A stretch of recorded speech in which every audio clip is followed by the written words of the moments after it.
Magaalaan Giriik Oloompiyaad iddoo xamboorri Olompikii durii fi ammayyaatti fedha.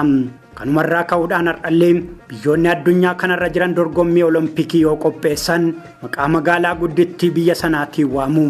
Xamboorri Olompikii Giriikitti yeroo sana feestivaalaa yookaan jila amantaa fi aadaa Giriikiif ife kun har'allee ka'umsaa fi iddoo barumsaa Olompikii ta'ee seenaa irratti barreeffameera.